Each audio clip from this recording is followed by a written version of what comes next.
Hola, buenas noches. Estamos en un domingo cualquiera de finales de marzo del 2022. En este caso, para cerrar el ciclo Bajistas del País, con un referente absoluto del bajo eléctrico y del folclore argentino, que es el Juancho Farías Gómez. Juancho, buenas noches. Buenas noches, Máximo. ¿Cómo estás? Bien, ¿Todo bien? bien. Vamos a charlar un poco de tu historia musical, personal, familiar, y en la segunda parte vamos a charlar de tu historia eh, muy grande y muy importante en la Escuela de Música Popular de Avellaneda. ¿Sí? Buenísimo. ¿Cómo querés que arranque? ¿Cómo serían las raíces, digamos, de los Farías Gómez, que en la charla previa hablamos de que tu más lejano pariente músico fue el Tata Farías Gómez? Sí, bueno, él fue un gran pianista, aunque no quería darse a conocer como tal, porque él era abogado, se relacionaba con gente como Leopoldo Lugones, Ricardo Rojas, estaban una crema de la crema. Wow. También, viste, el Gómez, el Farías Gómez, somos parientes de los Gómez Carrillo, Ujú. son parientes de Carrillo, de Ramón Carrillo, De ¿no? Ramón Carrillo. ¿Sí? O sea, había, digamos, esa familia viene desde ahí, de la primera generación con ese doble apellido, toda esa cuestión, Todo esto en ¿no? Santiago del Estero, me decías. Santiago del Estero, en Ajá, Loreto mi familia, y en Santiago del Estero la relación con las otras familias. ajá, Bueno, él es casi como quien empieza a generar lo que es las rítmicas folclóricas en el piano, ¿no? Que eso después lo comparte también con su amigo Adolfo Ábalos. ajá. Em, pero él no se quería dedicar a la música. Eh, por ejemplo, cuando tenían la tribu, que era una peña que tenían mi abuelo y mi abuela acá en Buenos Aires, Ujú. que era así tipo, bueno, era como privada, no era abierta, no era puerta Abierta abierta, al sino que había público. que golpear y entrar. Claro, Pero ahí claro. pasaban los más grandes artistas de toda Argentina, se juntaban ahí, yo, Atahualpa, el Cuchi, iban pasando, viste, todos, hablamos de la década del 60. Eh, Y fíjate vos que eh, una de las cosas que se hacía es que había siempre un piano sonando, alguien tocaba el piano, y mi abuelo, siendo tremendo pianista, él no quería hacer ese papel. Ah, Entonces le pagaba a su amigo Adolfo Ábalos para que haga el papel. Eso se era una locura, ¿no? qué loco, claro. No quería que sus hijos se dediquen a la música. Ah, Tenían que ser abogados, arquitectos, etcétera. Por eso él no fue conocido. Al final mi tío Pedro lo hace grabar ya cuando tenía 70 y pico de años, lo ah, logra convencer de que grabe algo y por suerte hay un registro de eso, mirá qué grabado en un bueno. cassette, digamos. Mira. Pero ya estaba viejito para tocar, ¿viste? Igual así suena tremendo. Vos me Pero bueno, comentabas en la previa que lo loco que tuvo Tata fue que llevó al piano, digamos, cosa que no había quizás pianistas folcloristas en esa época, claro, otros instrumentos al piano, el bombo, el violín, la guitarra, ¿no? claro. Inventó una manera de tocar el piano, digamos. Inventó una manera de tocar que tenía que ver una relación muy directa con lo folclórico, porque como te decía, viste que allá en Santiago del Estero la familia, o sea, la música se hace a partir de la familia. Claro. Ahí se proyecta a vecinos y amigos, pero es música de patios, o sea, hay patios por todos lados. Entonces, guitarra, bombo, mandolín o violín después, etcétera, son los instrumentos con los que se hace el folclore. Y Claro, en las pocas casas donde había piano, cuando se hacía música alrededor del piano, si no era música clásica, era tango o jazz, claro. no folclore, ¿no? Ujú. Entonces, bueno, Tata empieza a hacer esas cosas, lo empieza a compartir con algunos. Como te decía, hay pianistas que vienen de lo clásico, se metían con lo folclórico, pero no necesariamente digamos, no tenía nada que ver con lo que sucedía en el patio, digamos, que era otra Claro. película, ¿Él ¿no? O tenía sea, formación académica, digamos, el Tata? sí, algo, Ah, pero en definitiva él lo que hizo en el piano fue para él era como un juego, como un hobby. Entonces, era como claro. un investigador. Hacía toda Mm. una investigación por su cuenta para él solo. No tenía pretensiones artísticas, digamos. Exacto, ninguna pretensión Ah, artística, porque para él ah. eso era la bohemia, era algo con lo cual no estaba de acuerdo del todo, ¿viste? Era un señor serio abogado, digamos. Exacto, exacto. Pero bueno, de él vino toda esa cuestión, ¿no? Después que sus hijos, de sus 5 hijos, 4 se dedicaron a la música casi exclusivamente. Claro, claro, claro. Eh, Pero él no quería que fueran músicos, e no sé qué. igualmente 4 de sus hijos fueron músicos. Bueno, ¿Conocés cómo fue esa lucha interna familiar? ¿Tu no, no viejo, por mucho ejemplo, te porque, comentó? no, claro, porque eh, no demasiado. Está esa anécdota que te digo que el Tata le llevó a romper una guitarra a mi viejo para que no se dedique a la música y después mi abuela se la vuelve a comprar, ¿viste? Es buenísimo, es Lo que pasa es que buenísimo. eso de hacer música era medio natural, ¿viste? De juntarse a hacer entre Claro. primos, por ejemplo, ¿no? Era cosa, en esa época era medio así. Pero claro, hay que entender que esa familia, digamos, el Tata viene a Buenos Aires y la conoce a Pocha, porteña, mi abuela, y por eso hacen familia acá, por eso ellos Ah, nacen en Buenos Aires. claro. Así ¿Y que él por qué se algunos, viene a Buenos Aires? ¿A trabajar? no sé, no, esa parte no la sé bien. Ok, ok.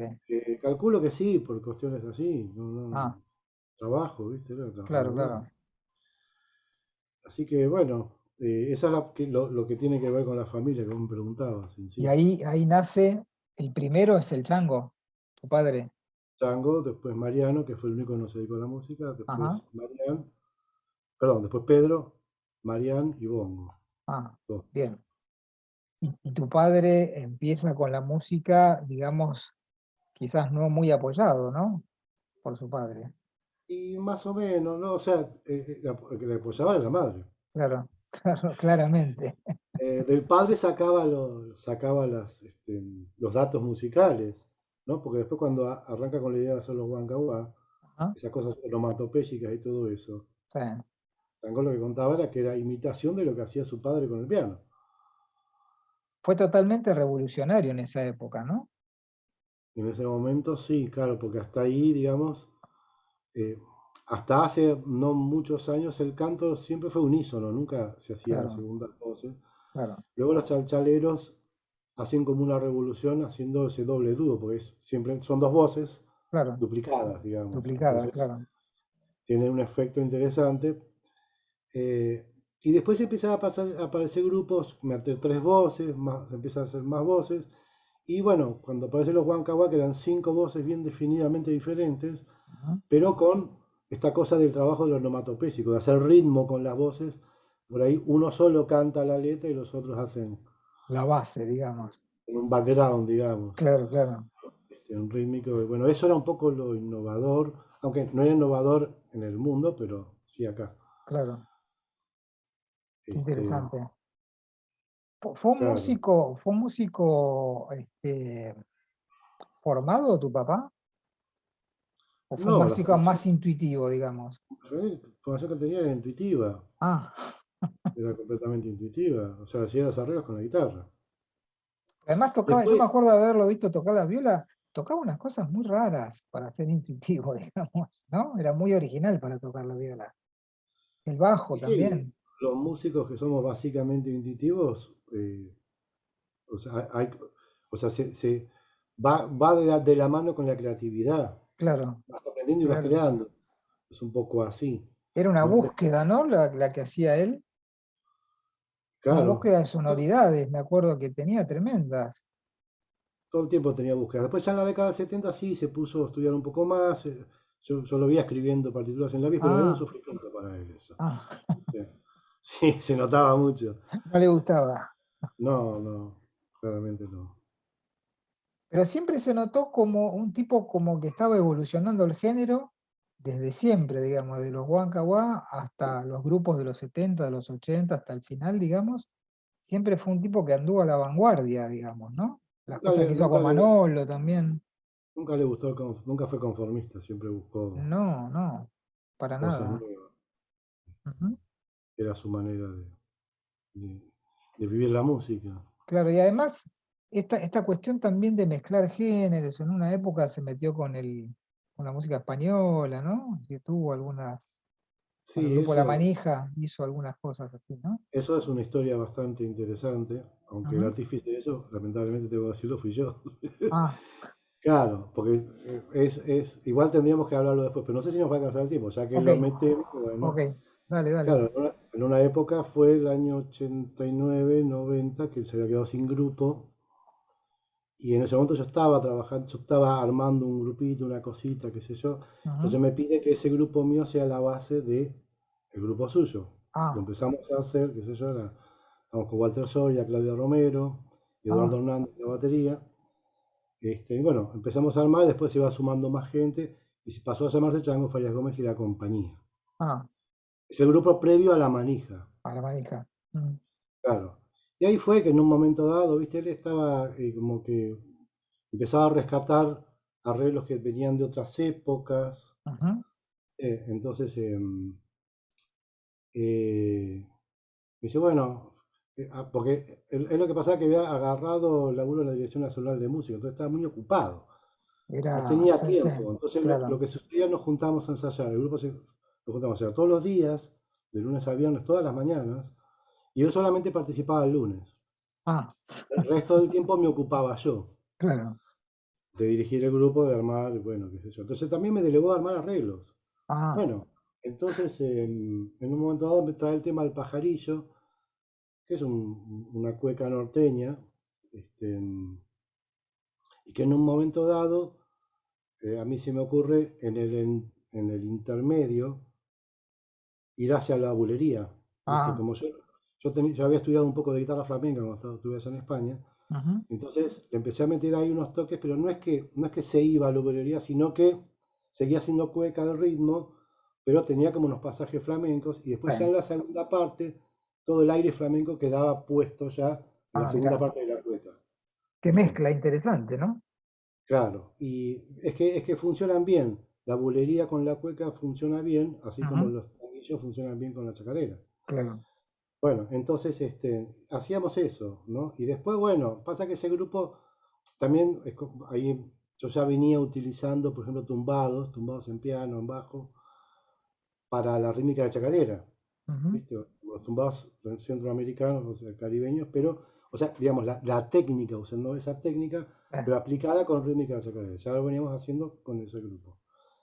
Este, pasa que después ese grupo se disolvió. ah, Tuvo cuestión, se disolvió. Y Chango un poco tomó esas ideas y las llamó a un guitarrista flamenco y lo armaron después, pero era otro arreglo, no el que había hecho yo. Completamente ah, diferente. claro. Eh, Así que bueno, eso fue por esa razón, ¿no? En aquel momento fue así. Bien, Porque, digamos, tomó esa inspiración y siguió haciendo eso, digamos que todo. Eh, bien. Anduvo Mm, bien, después se hizo el Eleguat, o sea, metió lo de un santo cubano, un 6x8 cubano, con una chacarera que es de él, ¿no? ujú, Que era un poco como la réplica de esto que hacíamos de los tumbados, pero aunque sin hacer tumbados en ese ujú. caso, ¿no? Era similar. Bien, ya hablamos del Tata y ya hablamos del Chango, es decir, de tu abuelo y de tu padre. Ahora hablemos Sí. de vos.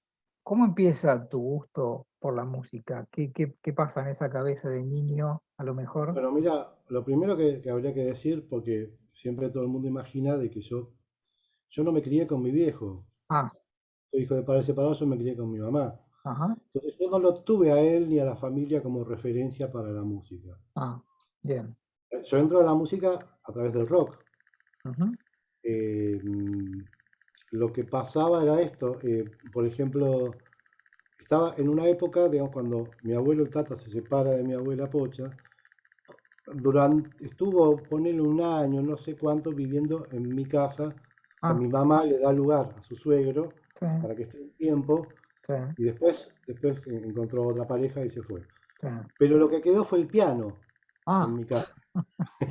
El piano de Tata quedó en mi casa, pero el piano estaba hecho pelota. ah, O sea, no le andaban muchas de las teclas, muchas teclas caídas, otras directamente no sonaban, no había ujú, cuerda, o el martillo no funcionaba, estaba todo roto, ¿viste? sí, Todo descascarado, qué sé yo, o muchas completamente desafinadas, pero la mayoría de las teclas que estaban rotas eran las teclas blancas, las que más sobrevivían eran las las negras. negras.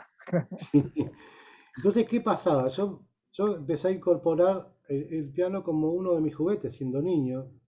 Entonces, el primer registro que tengo era que sacaba las melodías de los dibujos animados con el piano. Qué Pero bueno. lo que no me daba cuenta en aquel momento que yo las estaba transponiendo. ¿Por qué? Por Ah, esto que te conté, de que como las teclas estaban todas rotas, los únicos tramos que estaban bastante sanas eran las teclas negras. Entonces, claro, si la melodía estaba en una tonalidad, yo buscaba cómo sacarla y casi siempre quedaban en tonalidades como fa sostenido mayor, Claro, ¿viste? O sea, claro, todas tonalidades extrañísimas, eh, porque eran las teclas negras. claro, claro, Entonces, con alguna blanca por ahí, ¿viste? Tipo mi sostenido, ¿viste? Bueno, esa claro, onda. Entonces, ahí ya no, una tecla fa andaba bien, bueno, entonces, eh, o sea, yo sacaba las melodías transponiendo. qué Mucho, loco, mucho después me di cuenta que yo estaba aprendí transponiendo. O sea, algo raro por el problema técnico rarísimo, de ese piano. rarísimo, sí, sí, Bueno, pero yo para mí eso era un juego de niño, no lo pensaba como algo, viste, importante en la música. claro. Vos me contabas en la previa que tu madre era melómana, digamos, le gustaba la buena No, música, se no, escuchaba, melómano, no, bueno, se no, escuchaba buena música, digamos. tenía sus discos, viste, qué Mm, sé yo, algunos de los Beatles, de Serrat, ah, algunos claro, de Garfunkel, esas cosas, tenía discos para escuchar. eh, Igual la cosa bien por la música aparece más o menos tipo 10 11 años cuando aparece un vecino, unos vecinos nuevos. Entonces el hijo mayor de esos vecinos, que era de mi edad, teníamos 10 11 años por ahí, ajá, nos hacemos amigos y él me viene con la cosa, no, mirá, escuchate este disco de los Beatles, este disco de los Rolling, y así traía discos. Y fue como que me metió, viste, lo de, escuchá esto, viste, fíjate esta música, ¿no? Y él tenía muy claro que él quería ser baterista.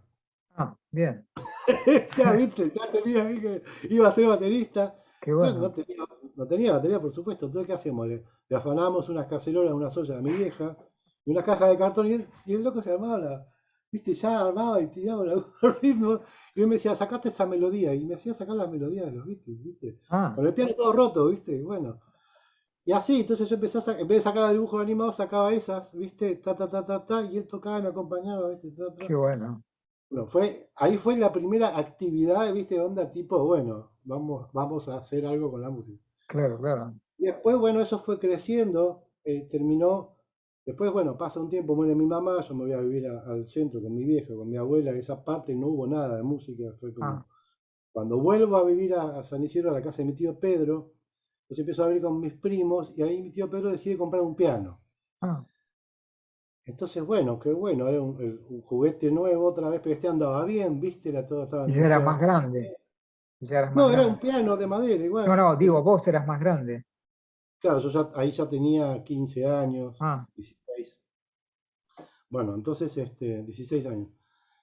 Y, y bueno, me acuerdo que con mis primos nos peleábamos por tocar el piano, era una hora cada uno así, pero contábamos los minutos, ¿viste?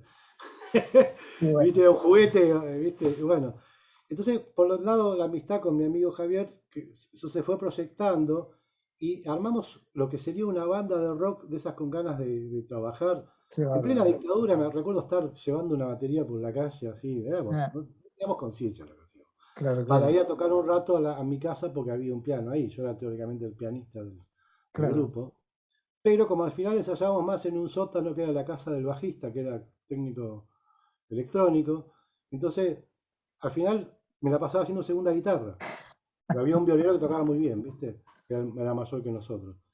Entonces, tenía más cancha como segundo guitarrista que como pianista en grupo. Como pianista tocaba cosas yo solo, ¿viste? O sea, claro, claro, estaba en otro lado, ¿viste? Además estaba aprendiendo.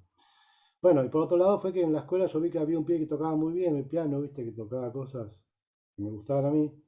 Entonces, quería aprender con el profesor de ese tío, pero había que pagar. Entonces el claro, tío me dice, no, bueno, pará, si vas a estudiar, anda a un conservatorio. Me dice, uy, oh, viste. Entonces, bueno, me convenció, o sea, me tiró, me propuso este negocio, que si yo estudiaba un año en el conservatorio, entonces después sí me pagaba el profesor particular que yo quería. ah, Bueno, y bien, fui a ese conservatorio de ahí de San Isidro, que encima, digamos, la profesora de piano era amiga de ella, porque ella era docente, mi ah, tía. ah, Eh, bueno, como era amiga, ya la conocía de ahí, ya, bueno, el trato fue como más más personal, directo, claro, más directo. Y lo que sucedió que yo en septiembre ya había terminado todos los contenidos de primer año de piano del conservatorio. O sea, tenía tanto hambre, tanta ganas de tocar, que iba así, viste, me comía los ejercicios, viste, y tenía el piano en la casa, o sea, todo cerraba, viste. Así que después logré que me pagaran las clases con el profesor particular, que, ¿sabes quién era el profesor particular? Era Don Vitale, Ah, Dombey, sí, papá de Lito y Liliana. claro, claro, claro, claro. Vivían ahí en Villa Adelina, o sea, era Claro, en medio en Villa el barrio. Adelina, claro, claro. Así que para mí era genial estudiar ahí, porque no solo piano, sino que tenían el órgano Yamaha de 3 pisos y tenían un mini Moog. Y a veces me dejaba jugar con el mini Moog, yo estaba enloquecido. Dompi era genial. Además, a veces se copaba y sentate y escucha esto, y sacaba discos, ¿viste? Discos. Claro, claro. Te hacía escuchar cosas clásicas, pero tremendas, y te iba narrando todo. Y la verdad que Dompi fue muy importante para mí en mi formación, Y Dompi. sí, y sí. Bueno, y la cuestión ahí es que ya estaba complicada la cosa, ¿viste? Mi hijo ya estaba exiliado desde el 76, Ajá, ¿no? Ya se había ido a Francia y ahora estaba en España con Marian, con mi tía, los dos exiliados. ujú. Y llega el año 79 y bueno, mi tío se separa de mi tía, entonces mi tío le dice, che, me llama a mi viejo y le dice, ¿qué hago? O me manda guita O o te te los lo mando para mando, allá. te lo mando. Y, y mi viejo dice, bueno, mandámelos para allá. Y hacia nos fuimos 79. En el 79 yo tenía 17 años, mi hermano 11, fuimos para allá. Allá estaba mi viejo. Ujú. Si bien coincidimos muy poco con mi viejo allá, casi no convivimos, porque Ah, realmente yo fui en el 79, él volvió en el 81 y ah, convivimos poco y nada allá, ah, ¿viste? Y bueno, lo que sucedió fue que, claro, él no sabía que, o sea, yo le dije que yo quería dedicarme a la música, que era algo que, bueno, impensable en Argentina, pero allá en España, por lo visto, parecía ser que había más chances. Y él me dice, bueno, qué sé yo, pero él me quería ver tocar. Entonces nos llevan a la casa de un... Él estaba tocando con mi tía María, estamos en Tenerife, Islas Canarias, ¿no? ujú. Y tenía un dúo con mi tía, ¿viste? Y ya la música folclórica había estado como muy de éxito en el 75, Sí, cuando cae Franco, ¿viste? Después de 40 años de dictadura de Franco, sí, había una cosa muy del folclore sudamericano, pero era mucho volver a los 17, comandante Che Guevara, qué sé yo, y entre medio, bueno, aparecía Valderrama, bueno, era una cosa claro, así. claro, Pero claro. ya estaba como muy en decaída eso, estaba mucho más de moda la música brasilera ahora, y después se vino la salsa, ¿viste? En Ah, los 80. Y el reggae también estaba. Pero bueno, ellos hacían su dúo folclórico y unos clientes de ahí que los iban a ver, que eran así tipo oficinistas de traje y corbata, pero tenían como una sala de ensayo. ah, Ahí tenían un piano, entonces bueno, nos vamos ahí porque mi viejo me quería ver tocar. claro. Pero claro, yo no tocaba como, yo no, además hacía rato que yo no tenía piano porque yo me había ido de la casa de mi tío, ya hacía un año que no estaba en la casa de mi amigo Javier. Este, y yo ya no hacía rato que no tocaba. Pero además, ellos por ahí hacían, bueno, vamos, ¿qué tocamos? Bueno, toquemos un bossa nova, qué sé yo. Y yo no sabía un carajo de todo eso. ¿Viste? Yo tocaba o temas de Spinetta, o qué sé yo, Claro, estas cosas como, ¿viste? ¿Viste? Temas de Génesis, que claro, había claro, aprendido de Don Vivitale, qué sé, esas cosas. claro, Lo tocaba yo solo, no sabía tocar con otros. El piano es algo que sea una cosa medio de rock, ¿viste? claro. Eran mis limitados mis recursos en ese aspecto. Recién estaba aprendiendo lo descifrado. Ah, ¿Viste? Bueno, entonces, fíjate lo que pasa de ahí, de esa situación me sale un laburo después. Porque primero sale un laburo que me mandan ahí a tocar en Puerto de la Cruz, viste que era un lugar ahí, otro pueblo de ahí de la isla, un lugar turístico, súper turístico. Y había que tocar en un hotel y era un miércoles y me mandan un ensayo y me ponen un Fender Rhodes, la primera vez que vi un aparato así nunca lo había visto, viste. Y había que tocar 33 temas el viernes siguiente, o sea, dentro de 2 días, o sea, un nivel así profesional que yo no sí. tenía. Me ponía en el cifrado y yo estaba, ¿cómo es esto? No entendía nada. Me tuve que ir, Qué bueno. no lo pude Ah, agarrar ese laburo. Fue un fracaso fracasaste, fracasaste. rotundo. Pero al toque, a los pocos días sale otro, y que a partir de esa gente que nos llevó a ese lugar que estuvimos tocando, y resulta que era el laburo con el Caco Celante, que era el cantautor más popular de las Islas Canarias. Yo ni Ah, siquiera sabía eso, ah, ¿no? Entonces me tiran ahí, bueno, unos cifrados y un cassette, y yo lo único que tenía era la guitarra de mi viejo, entonces yo sacando la ah, guitarra, ¿viste?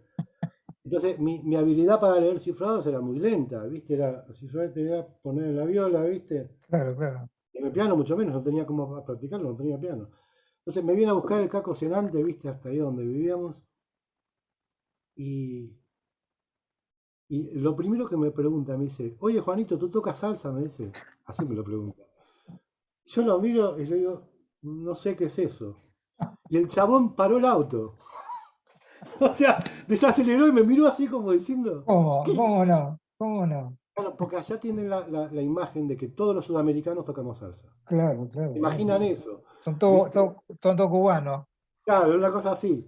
Bueno, porque encima la cuestión, el problema era acá que el segundo show iba a ser ahí en el Teatro Guimerá, que es como el Colón de ahí de las Canarias, Ah, con Silvio Rodríguez y Vicente Feliú, Uh, que venían de invitados de Cuba y el último tema era un tema de él, del Caco Celante, en donde era todo tumbado de piano ah, y donde pregonaban Silvio Rodríguez y Vicente Feliú. Entonces, por eso el chabón, viste, yo así como me miró como diciendo, ¿pero de dónde saliste? ¿Qué? Igual seguimos, viste, bueno, qué sé yo, le fui explicando. ¿Ves?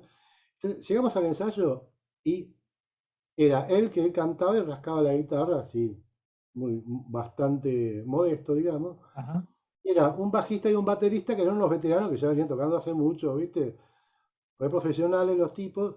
Entonces me ponían la partitura de ellos con el piano, ¿viste? Y yo miraba el cifrado y mi velocidad era, a ver, bueno, sol 7 era, yo pensaba, la guitarra, nota por Claro, nota, y ahí iba claro, trasladando al piano, a ver, así era mi velocidad, ¿viste? claro, claro, Pero los tipos contaban cuatro y arrancaban y yo, o sea, no, era un desastre, ¿viste?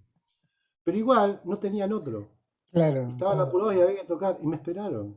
Ah, qué Pude buena tocar. onda, qué O buena sea, onda. pude, pero no rebancaron para pegar una patada del orto, ¿viste? Bueno, Claro, sí, me la sí. rebancaron, qué sé yo, terminé tocando con ellos, terminé aprendiendo el tumbado, pero todo así, ¿viste? Día tras día, ¿viste?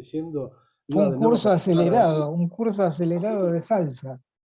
Claro, pedía para ir a practicar, iba y aprendía todo, pero, o sea, de pasar de tocar tres boludeces a tocar cosas re complejas, ¿viste? Claro, claro, claro. Pero ese fue mi primer trabajo y encima era tremenda la situación porque pasé a ganar como cuatro veces más que mi viejo. Ah, Yo me la pasaba viajando por las islas y caía con latas de dulce de batata argentino que eran carísimas, ¿viste? O sea, era muy bizarra la situación, porque me salió el mejor laburo. claro. Tenía 17 años, loco, o sea, era un Muy pendejo. chico, muy No, chico.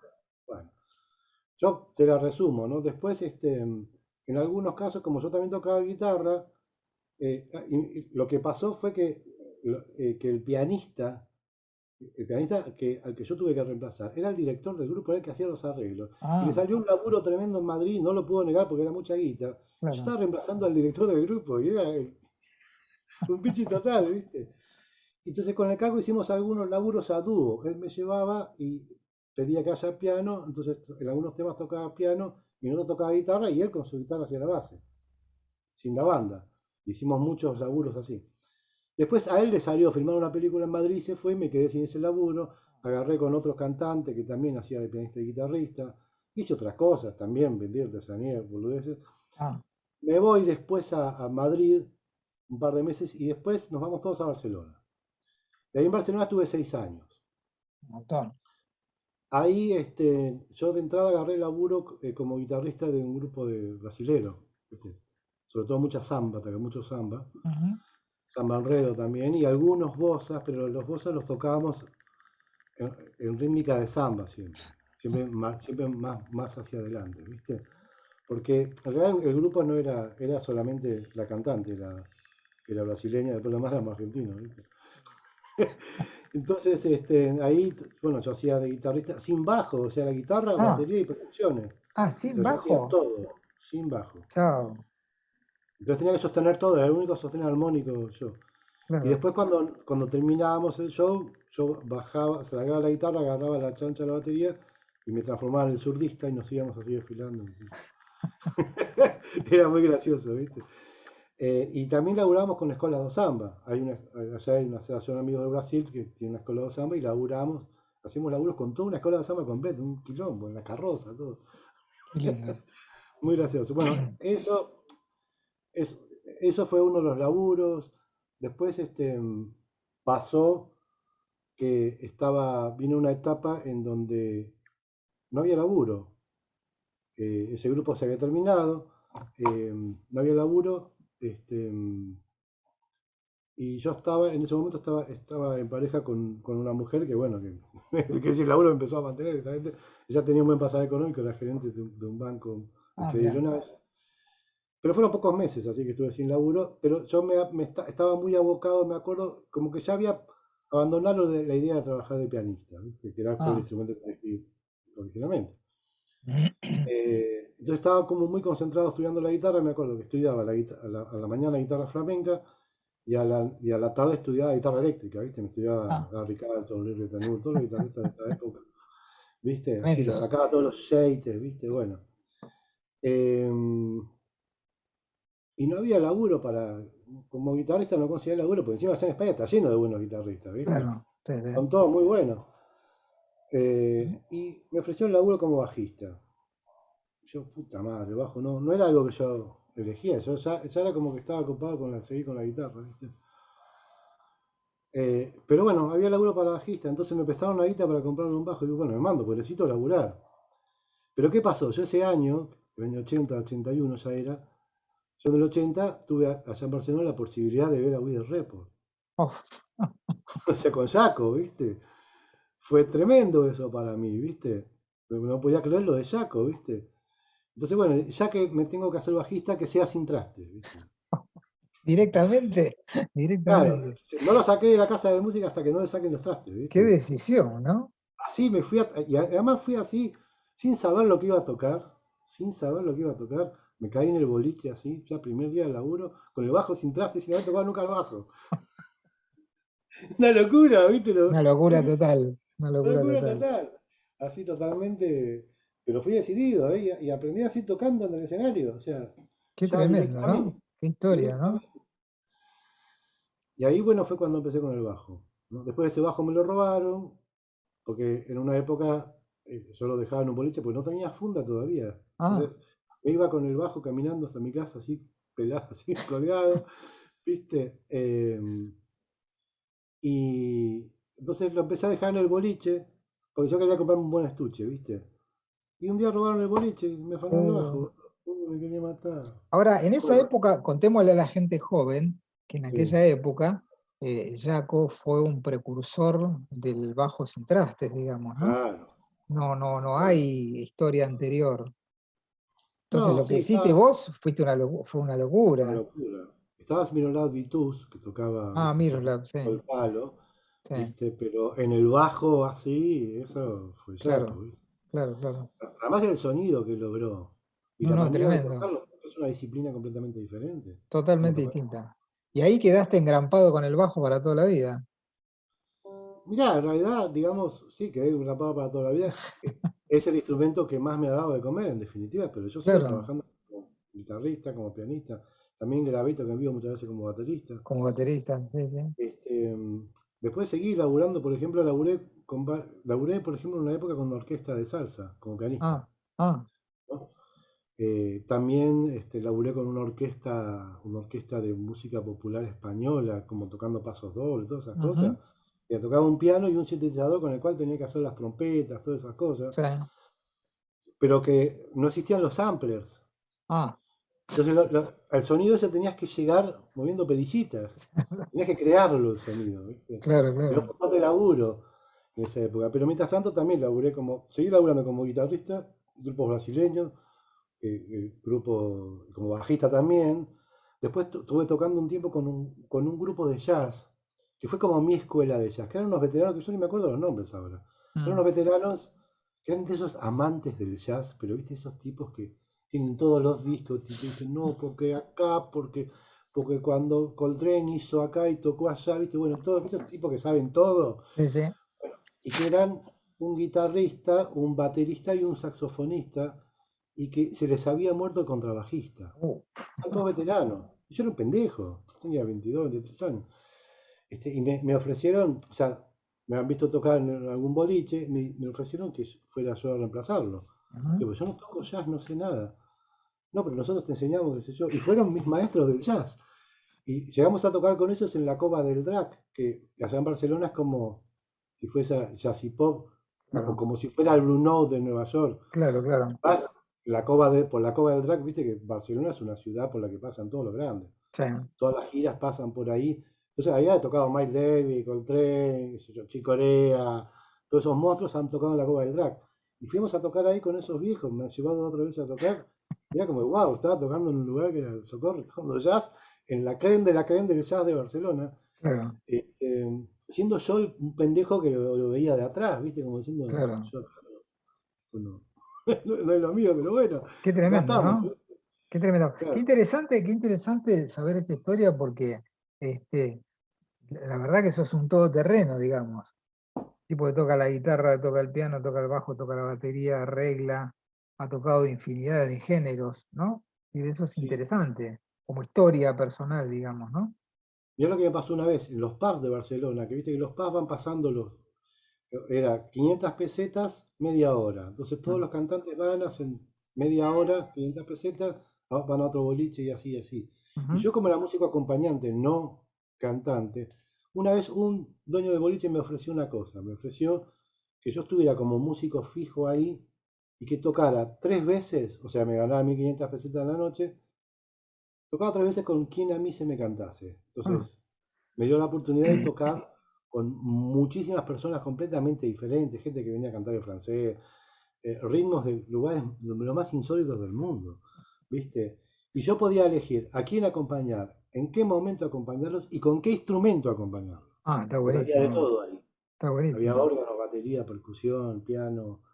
Yo agarraba lo que quería y si quería cambiar de instrumento en el mismo show, o sea, y para mí eso era maravilloso, porque era una libertad total y todo era aprender, aprender, aprender. Pero además, lo loco era que yo me subía a tocar y era este que en el bolso me subo. Nunca sabía lo que iba a tocar. Los temas los aprendía mientras tocaba. O sea, Qué tremendo, entonces ¿no? eso me dio una habilidad, viste, del orejeo, viste, de Tal estar cual, ahí y tocar con una responsabilidad de que lo que estás tocando tiene que aportar. claro. Entonces estás muy, muy, muy en la cornisa todo el tiempo, ¿viste? Porque, Y además solo. sí, por la mía, o sea, nadie sabe que yo no sé tocar esos temas. La gente cree que sí, pero yo estoy ahí bueno, Y encima te eh, pagaban, y encima te pagaban. claro, claro, y eso fue para mí una época buenísima. Qué Pero bueno, fíjate que yo ganaba 1500 pesetas por noche, 45.000 pesetas por mes, no existía el euro todavía. claro.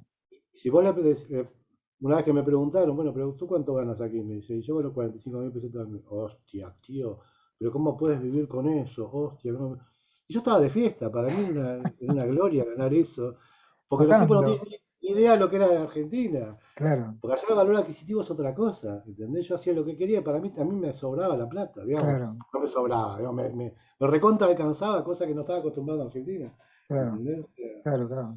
Interesante. Che, eso, Juancho, sí, estaría bueno ahora hablar en la segunda parte de la charla que habíamos combinado, de primero hablar de tu historia musical y en la segunda sí. parte hablar un poco de tu historia en la EMPA. ¿Cómo Bueno. empieza tu historia en la EMPA? Bueno, falta hablar de toda mi parte de músico acá en Argentina, que es la más rica en definitiva, pero bueno, no importa, dejémoslo ahí. Eh, bueno, en la EMPA, mi historia con la EMPA nace directamente en marzo del 86, que es cuando se inicia la EMPA. Ujú. Que fue justo, yo volví de España en febrero del 86.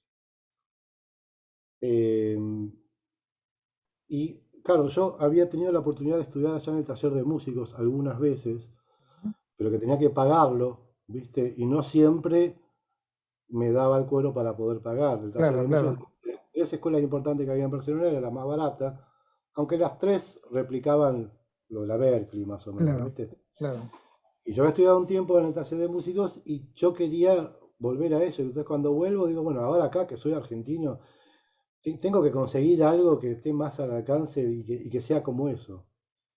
Y entonces le pregunto a mi viejo si conocía algo acá y no, o sea, le pregunta a todos lados, ¿no? Y no había nada, ¿viste? No había claro. nada. Entonces mi viejo dice, habla con Manolo porque ahí están haciendo una escuela que capaz que te puede servir a vos lo que vos buscas. Bueno, Mirá, lo llama Manolo y Manolo me dice, sí, sí, venite a la IMPA porque ahí vos podés aportar mucho. mirá. Eh, ¿Cómo aportar mucho? No, para el Manolo, yo lo que quiero es estudiar, le digo. Bueno, bro, si querés estudiar ahí, pero mirá que vos con tu experiencia podés aportar un montón ahí. Mm.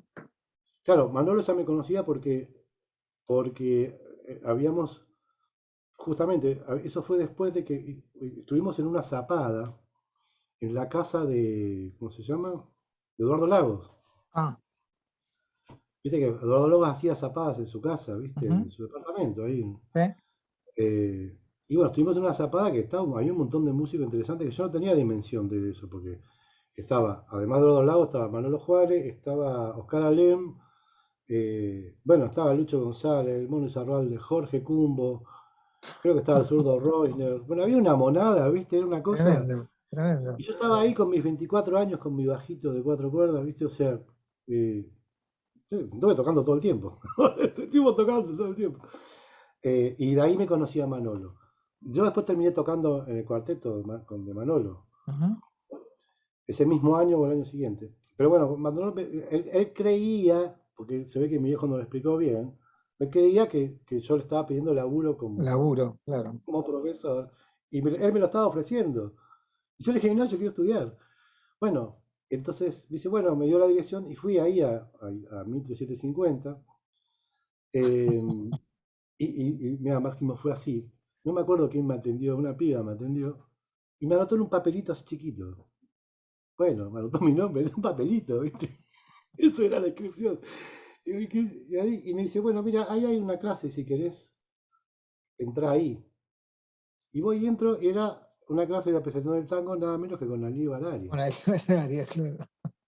Y a partir de ahí fue, ¿viste? A partir de ahí lo amé para siempre porque fue, digamos, para mí una maravilla. Revelador, revelador, claro. Una cosa maravillosa. Pero el problema es que yo me había notado un piano jazz, ¿viste?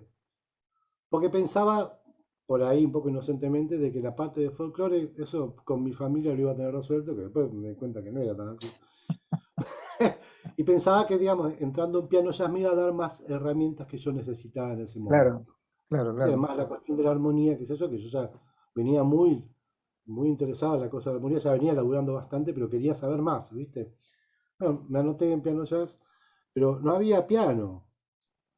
Y el único piano era que estaba en un pasillo, ¿viste? Esos que están ahí tirados que para cantar el himno, qué sé yo. Sí, Y sí. fui, lo abrí, hice un par de acordes así, y no, estaba todo desafinado, era imposible, qué sé yo. Así que no volví más. Ah, te No fuiste volví más. directamente, te No fuiste. fui ni alumno ni profesor y me fui. Ya, qué sé yo. Entonces después viene la etapa en que, bueno, acá laburar de la música no era como en España, que allá laburo hay todo el tiempo. Claro. ¿Viste? Hay no músicos laburando de música. Ah, Claro, hay gente que está robando, no sabes lo que es, una cosa impresionante. Y acá no, nada que ver, ¿viste? Acá no hay laburo, acá es sostenerte con la música. Y si bien el primer año tuve bastante suerte, laburé mucho con mi tía Marián, laburé con el cuarteto Manolo Juárez, no ah. me fue mal. Paralo. Pero después ya los siguientes años se empezó a complicar bastante, ¿viste? Yo, ¿por qué es tan Los difícil? 90 fueron tremendos. No, estoy hablando todavía de los 80, ¿eh? Ah, En 87, 88. ah, Era muy difícil, comparado a lo que yo venía. Yo estaba acostumbrado a tocar siempre, tocar todos los días de mi vida, claro, laburando. claro, Y me claro. paguen por eso. Y acá esto era un sufrimiento. Acá había que juntarse con grupos, a ensayar en salas de ensayo, había que pagar. ¿Qué es esto? ¿Viste? Me resultaba muy extraño todo eso. Bueno, entonces tuve que empezar a pensar en dar clase, algo que no quería saber nada, ¿viste? Porque muchos me decían, pues da clase, tenés que dar clase. No, yo tenía un pensamiento muy hippie, ¿no? Esto de cómo cobrar por enseñar. Yo te enseño lo que yo sé y vos me enseñás lo que vos sabés.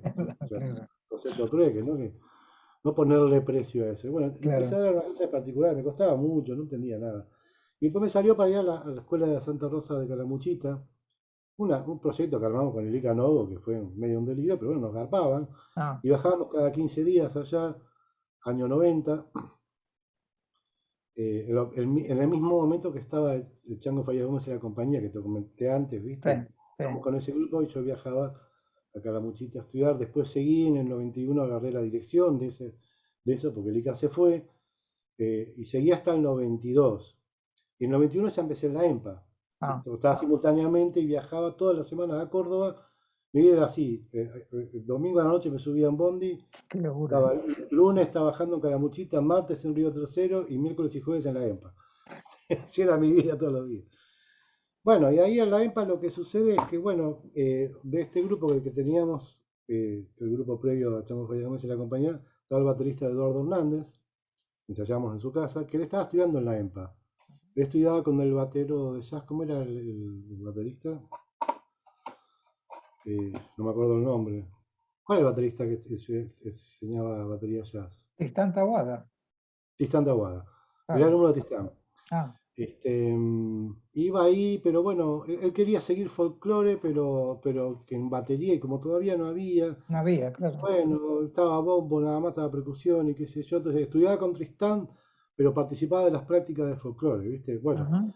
entonces él me dice, no, vos tenés que ir ahí, tenés que ir a enseñar ahí, porque ahí hace falta gente como vos, qué sé yo. Pues yo quería dejar un poco lo de Córdoba, porque esto de los viajes todas las Es semanas una locura, sí, sí, estaba matando, ¿viste? Pero bueno, eran mis primeras experiencias en docencia institucional allá en Córdoba, claro. viajando a Córdoba.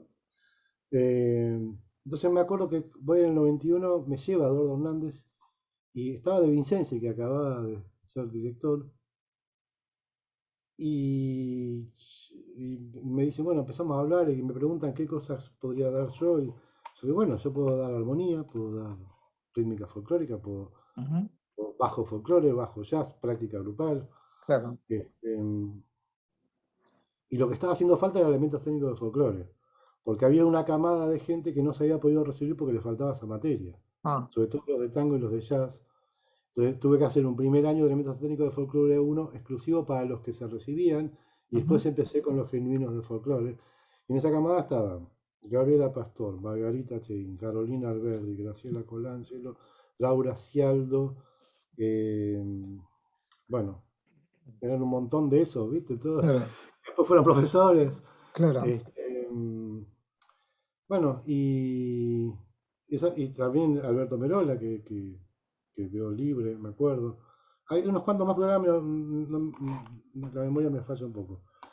Cayo Capdevila, ¿quién es más? Bueno, Bueno, y arranqué con esa materia en el 91. Después en el 92 agarré práctica grupal espontánea y bajo folclore. ah, Y bajo folclore era la primera vez que se daba, no no existía todavía. existía, no existía ni bajo folclore ni bajo tango hasta ese momento.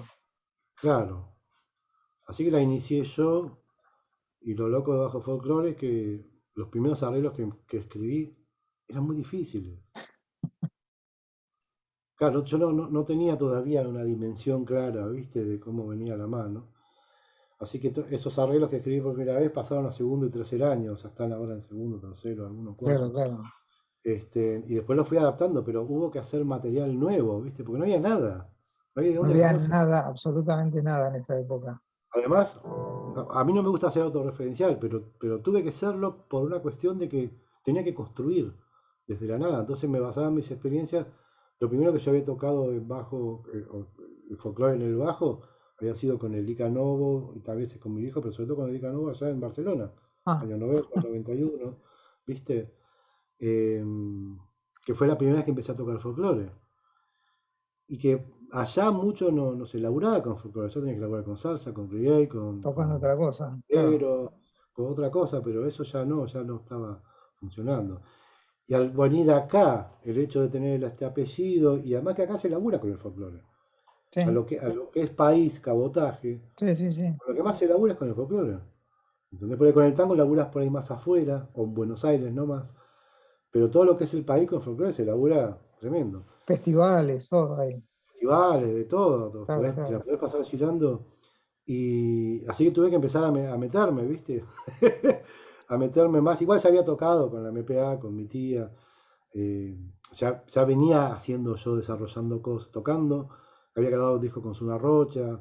Mm, Bueno, con gente del folclore ya venía haciendo grabaciones como bajista con folclore. Pero tuve que agarrarme de todo eso, claro. ¿viste? Para, o sea, ser muy autorreferencial. O sea, aprender de lo que yo venía haciendo y tratar de volcar eso a los arreglos y a la metodología. E inventar una materia de la nada prácticamente. De nada, así fue, tal Claro, cual. claro, por eso es lo interesante, ¿no? También. Claro. Qué Después, materias bueno, diste además en tu carrera en la EMPA? Además de las que nombraste. después agarré la Orquesta Folclórica de la EMPA en el Ah, 2002, la ah, sigo hasta ahora, ah, ¿no? Entonces, en este momento tengo elementos técnicos de folclore uno 2 y 3 Ujú. compartido con otros profes también, hacemos las rotaciones. Tengo práctica grupal espontánea 2 y 3 que es tercero y cuarto año. Bajo folclore estoy en segundo, tercero y cuarto, a veces doy primero porque también nos rotamos. Sí, Ahora está Omar Gómez también, ¿viste? sí. Bueno, y la orquesta que estoy de 2002, que creció mucho en esta última década pasada. Y en este Bueno, momento sos regente además también de la escuela, hace sí, unos cuantos años. sí, desde fin de 2010. Y tuve la jefatura de áreas desde el 97 hasta 2011, Ajá, formalmente hablando, aunque sigo de algún modo con la coordinación de la regencia, pero claro. como te contaba antes, el área se coordina sola porque somos un grupo, Qué ¿viste? bueno, qué bueno, qué Bueno, buena que puedan concordar, ¿no? sí. Qué Y buena bueno, como historia. te decía, yo ya me podría haber jubilado hace unos 6 años, pero quiero seguir hasta estar seguro de que el nuevo plan de estudios que va a tener que cambiar sí o sí en 2024, porque Ujú. se acaban los 25 años de vigencia, y tratar de que le quede un buen plan de estudios a la EMPA y que no Ojalá. haya los problemas que tuvimos en el 99, que hubo algunos retrocesos ahí, ¿viste? Ujú. Eh, entonces mi lucha va a ser hasta ahí y ahí probablemente ya me jubile. Pero no me quiero ir nunca, o sea, porque ya me podría jubilar hace 6 años. Y sigo, viste, es como que no, la EMPA es un Sos, viaje de ida. sos un luchador ahí, tremendo. Sí, igual ya por momentos me cansa un poco también, porque viste, Me mucha imagino. gente veo que se dedica a sus proyectos personales como músico y yo sigo Claro. postergando, viste, y la EMPA me consume mucho, mucha energía. Además, tenés mucha responsabilidad, digamos, ¿no? Ser regente no es un tema menor en una escuela tan No, grande como es hoy en día la EMPA, ¿no? no, no, claro. Es mucho trabajo, tenés que ir todos los días, Mucho trabajo. además tengo muchas horas como profesor también, entonces es como muy, muy esclavizante en algún Ujú, aspecto. ujú. Pero no puedo dejar de tener la camiseta puesta y tratar de pelear Se nota, por el proyecto de la EMPA, claro. ¿viste? O sea, el proyecto, digo, ¿para qué fue fundada la EMPA? ¿No? Porque el tema es que eso se va perdiendo, como que está inmersa en un sistema educativo que es un aparato tan grande a nivel burocrático, que el aparato en sí termina como fagocitando Claro. lo que no es parecido a todo. Lo Claro. que es más, lo que es diferente tiende a igualarlo con el resto. Entonces Sí, se hace difícil sostener el verdadero proyecto de la EMPA. Porque una de las cosas que para mí es fundamental la EMPA es que de algún modo sirve para fundamentar la profesión del músico como profesión. totalmente. Sí. Porque si no pareciera ser que la única salida es la docente. O sea, vos vas a un conservatorio, o sea, ¿por qué te metes en un conservatorio? Porque querés ser músico, Mm. básicamente. Yo por ahí Sí, alguien no, pero básicamente uno quiere hacer música. sí, sí, Pero ¿y después qué título te dan? Un título docente. claro, Porque la salida laboral, teóricamente, solamente el Estado o el aparato te la puede garantizar por ese lado. claro. No O como sea, sos músico, músico, digamos. claro, sos músico, pero ¿de qué trabajás? Claro. De docente, en este caso.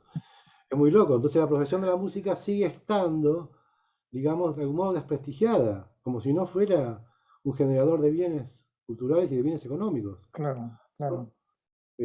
La música le da laburo a mucha gente. Lo que pasa es que eso se invisibiliza. Sos músico, entonces sos bohemio, Sos sos... un hippie. Claro, ¿viste? Claro, Una cosa así. claro, claro.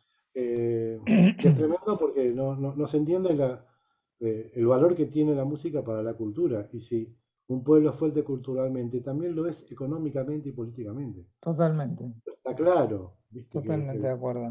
es donde nos unimos, en donde en otras cosas por ahí no estamos unidos.